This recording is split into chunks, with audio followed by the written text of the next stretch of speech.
ఓం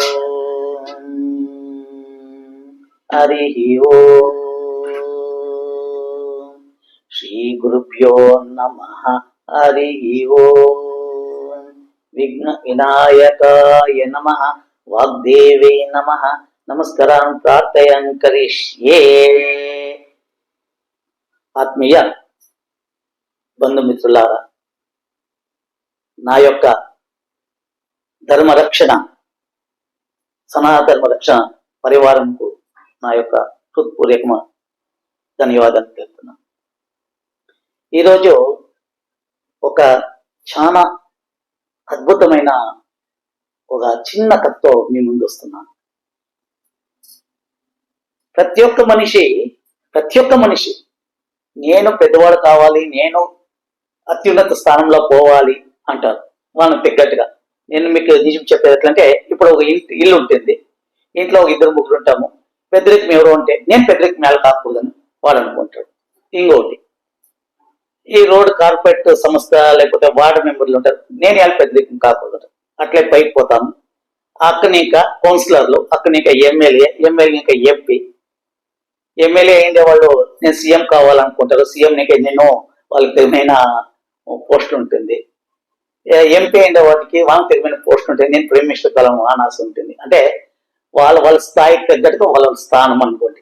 ఇప్పుడు నేను చెప్పేది ఏమంటే, ఒక చిన్న స్థానమోడు పెద్ద స్థానానికి పోవాలనుకోండి. అదే తర ప్రతి ఒక్క వృత్తిలను నేను చెప్తుండే ఈ యొక్క అర్థం చేసుకోండి. ప్రతి ఒక్క వృత్తిలోనూ ఈ యొక్క భావన, ఈ యొక్క మనలోని మన మనసులోని యొక్క భావన, ఆ భావాన్ని ఆ వృత్తిలో దిగినాక ఆ కష్టం ఏముంది, ఎలా కనబడుతుంది అనేది సాక్షాత్తు శంకరాచార్యుల యొక్క వచనాల్లో, విధిశేఖర స్వామీజీలో చిన్న కథగా దీన్ని చెప్పింది.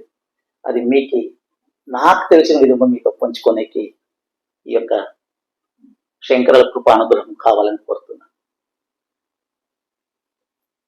ప్రతి ఒక్కటను అంటే ఒక సన్యాసి ఉండొచ్చు, ఒక రాజు ఉండొచ్చు, ఒక ఇల్లు ఉండొచ్చు, ఒక పురం చేసే మేస్త్రి ఉండొచ్చు, ఎవరే ఒక స్థానానికి ఒక సింహాసనం ఉంటుంది. ఇప్పుడు మేస్త్రికి ఒక స్థానం ఉంటుంది, ఒక మేనేజర్కి ఒక చైర్ ఉంటుంది, ఒక పెద్ద సంస్థ నిలిపేవానికి ఒక స్థానం ఉంటుంది. ఆ స్థానానికి పోవాలని ఎందరో ఆశపడతారు. ఎమ్మెల్యే స్థానానికి ఒకరు, ఎంపీ స్థానానికి ఒకరు, సీఎం స్థానానికి ఒకరు, ప్రైమ్ మినిస్టర్ స్థానానికి పోవాలనుకుంటారు. అప్పుడు ఎంత బాగుంటుంది చూడండి. ఇప్పుడు సన్మానం చేస్తాం, ఒక సభ లేకపోతే ఇంకొక స్థానంలో మనం కల్పించాలా, ఆ స్థానానికి పోవాలంటే మనం చేరుపెడతాం, అంటే ఒక ఆసనం పెడతాం. ఆ ఆసనం పోవాలంటే ఆసనం కొంచెం పైన ఉంటుంది, వాళ్ళు పిలుస్తారు. ఎవరైతే ఆ యొక్క ఆసనం కూర్చొని పిలుస్తారు. ఆ పిలిచినప్పుడు వీరి కళ్ళకి ఆనందం, ఎవరూ లేదు, నేనే ఉండేది, నన్ను మించినోడు లేదు అంటే వాళ్ళ స్థాయికి తగ్గట్టుగా అర్థం చేసుకోవాలి. నేనే, నన్ను మించినోడు లేదు, అందరూ నన్ను చూస్తున్నారు. ఆయన ఆనందం పెట్టే కయలేదు. ఒక వార్డు కౌన్సిలర్ని ఇంకా పెట్టి, ఒక ప్రెసిడెంట్ని ఇంకా పెట్టి, అందరికీ కథ. సరే, ఆ స్థానానికి పోతారు. ఆ స్థానంలో పై అన్నప్పుడు మనకి సింహాసనం కనబడతా ఉంటుంది. మనకి ఇట్లా సింహాసనం, ఈ సింహాసనం మనకు కనబడతా ఉంటుంది, మనమంతా చూస్తూ ఉంటాం. వీనికి పయ్యవానికి ఆ సింహాసనం బాగా కనబడతాను. ఎప్పుడు పై కూర్చోంటాను, నేను ఎప్పుడు ఈ యొక్క రాజభరం చేస్తాను అంటే వాళ్ళ స్థానం దగ్గర రాజభరం ఎప్పుడు చేస్తాను. వీళ్ళు వాళ్ళు పైనప్పుడు మనకేం కనబడుతుంది, వాళ్ళ వీపు కనబడుతుంది. ఆ స్థానానికి పయ్యేవాడు సింహాసనం వానకు కనబడుతుంది, మనకి వాని వెనుక భాగం వీపు కనబడతా ఉంటుంది. ఇట్లుంటుంది అనుకోండి. ఇది మనిషి, ఇది స్థానము. వాడు పోతే ఇట్లుంటుంది, ఇట్లా పోతే మనకంతా వీపు కనబడుతుంది, వీటికి సింహాసనం కనబడుతుంది. ఎప్పుడరా కూర్చుంటాము మనిషి. సరే పోతాడు, పోతే ఆ సింహాసనం పైన కూర్చుంటాడు, ఇట్లు పైకి కూర్చోబెట్టి కూర్చుంటాడు. ఆ సింహాసనం మనకు కనబడదు, వాడు మనకు కనబడతాడు. అప్పుడు అర్థమవుతుంది, వాడు కూర్చొని తక్షణం మనకు అయిపోతుంది, మనం నంతా చూస్తాడు. అంతే అక్కడ ఆ స్థానం దగ్గరగా మనం నందరినీ చూస్తాడు. అది చూస్తా అంటే మనకి ఆ స్థానంలో ఎవరు కూర్చోంటారో వానికి మన బాధలు చెప్తా ఉంటాం. ఆయా స్థానం దగ్గరగా వాళ్ళకి బాధలు చెప్తాము. ఒక ఎంపీకి ఏం బాధలు ఉంటుంది, ఎమ్మెల్యేకి ఏం కావాలనో, వాని కష్టసుఖాలు మనమంతా పోయి చెప్పాలి కదా. వాడు నిజాయితీ పరుడైతే, ఆ స్థానంలో కూకున్నవాడు నిజాయితీ పరుడైతే వాడు దాన్ని సమగ్రంగా పరిపాలించేసరికి మనకైతే అప్పుడు వాడు ముళ్ళ బాట మనకి ఒకటి మంచిది కావచ్చు, ఒకటి చెడ్డది కావచ్చు, ఒకటి నిజాన్ని అబద్ధంగా చెప్పవచ్చు, అబద్ధాన్ని నిజంగా చెప్పుకోవచ్చు. ఆ నిజాన్ని అబద్ధాన్ని నిజం అనుకుని మంచి చేసకపోతే అది ప్రజల నీకు వ్యతిరేకం రావచ్చు.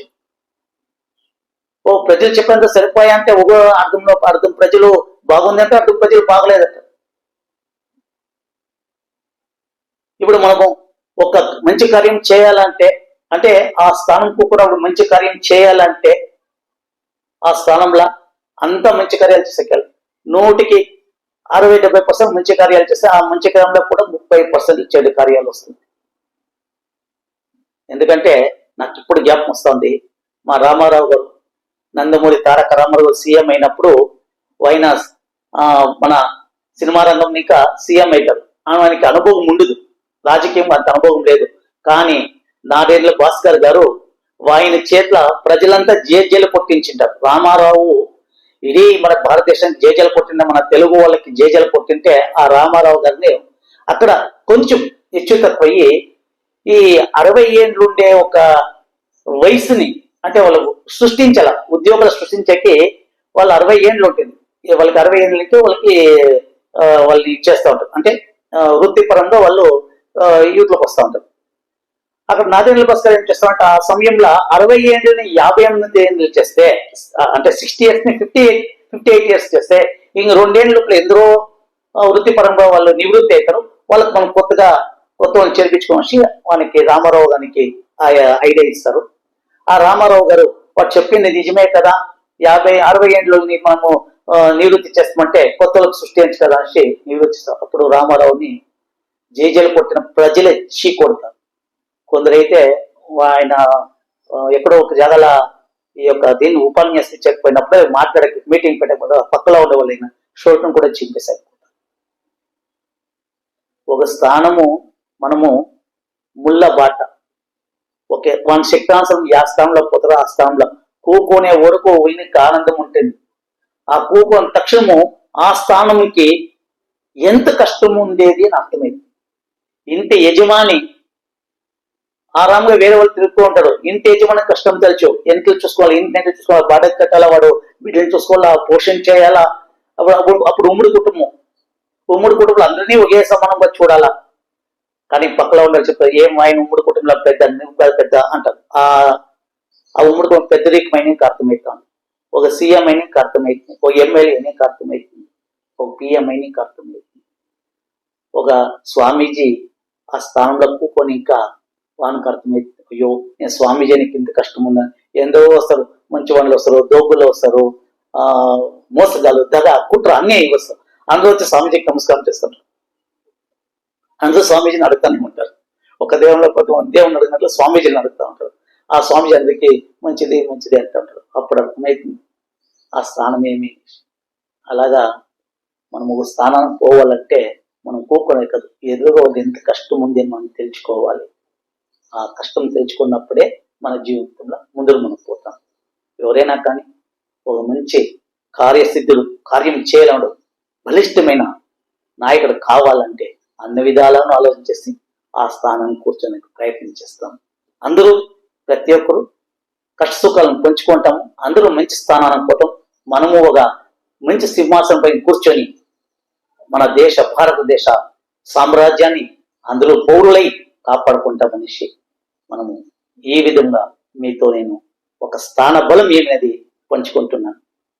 అందరికీ శ్రీరామకృష్ణ కృపా కటాక్ష సిద్ధిరస్తు.